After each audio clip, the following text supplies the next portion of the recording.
कदा बघितलेला नाहीये. परमेश्वर पित्यानं प्रेम केले आणि ते पण निस्वार्थ प्रेम केले की त्यानं स्वर्गाचा त्याग करून तो प्रभू येशू ख्रिस्त आपल्यासाठी पाठवलेला. आलेला जिथं त्याला स्वर्गामध्ये सुख होतं, जिथं त्याला स्वर्गामध्ये शांती होती, आनंद होता, त्या पित्याच्या स्वर्गामध्ये तो स्वर्ग सोडून प्रभू येशू ख्रिस्त आमच्या घाणेरड्या जीवनासाठी आला, आपल्याला दुनियासाठी आला. आलेला त्याने शरीर धारण केलं आपलं घाणेरडं जीवन दुनियासाठी. आलेला काय केलं? शरीर रूपामध्ये आला, तो आत्मा होता, पण त्याने शरीर धारण केलं कुणासाठी? आपल्यासाठी. का तर आपल्याला त्याच्या रक्ताने धुण्यासाठी. आपलं पाप साबणाने धुवून बघा. अरे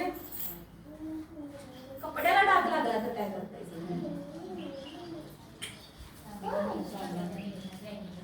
वेगवेगळं काय तर आणतायचं की टीव्हीवर जाहिरात दाखवतात की हे प्रोडक्ट आणलं तर हिने काय ते डाग निघते. मग ते प्रोडक्ट आपण आणतोय आणि घासून घासून घासून घासून कपड्यावरचा काय करतोय? डाग आपण काढायचा.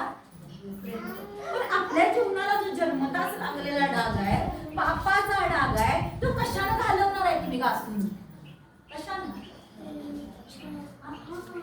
पण प्रभू येशूचं रक्तच एवढं सामर्थ्यशाली आहे की ज्यावेळेला त्यानं आपल्याला अंघोळ घातली जाते, ते रक्त आपल्या जीवनावर येते, आपल्या जीवनातलं सगळं पाप, आपल्या जीवनातलं सगळं डाग धुवून जाते. कारण देवाची का सांगते, तुमची पाप लाखेसाठी लाल असली तर मी बर्फासाठी काय करीन? शुभ्र करीन. तुमची पाप लाखेसाठी लाल असली तर बर्फासारखे शुभ्र करणार कोण आहे? जो प्रभू येशू ख्रिस्त आहे, ज्याने स्वर्गाचा त्याग या जगामध्ये आलेला आहे. त्याने देह धारण केला आपल्या पापासाठी. त्याने देह धारण केला कारण त्या रक्ताने त्याला काय करायचं होतं? आपल्याला धुवायचं होतं, आपल्याला शुद्ध करायचं होतं. त्यासाठी शुद्ध करायचं होतं सार्वकालिक जीवन. स्वर्गामध्ये आपल्याला प्रवेश मिळावा, अंघोळ घालायची होती त्याला. आपल्या रक्ताने आम्हाला काय करायची होती?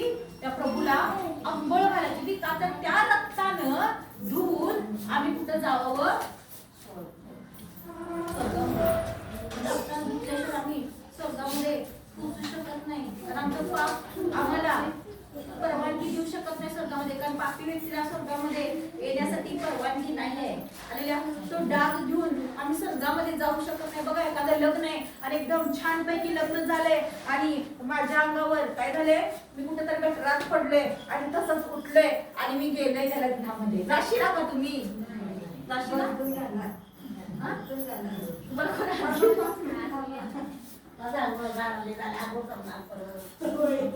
तोपर्यंत लग्न थांबत त्यासाठी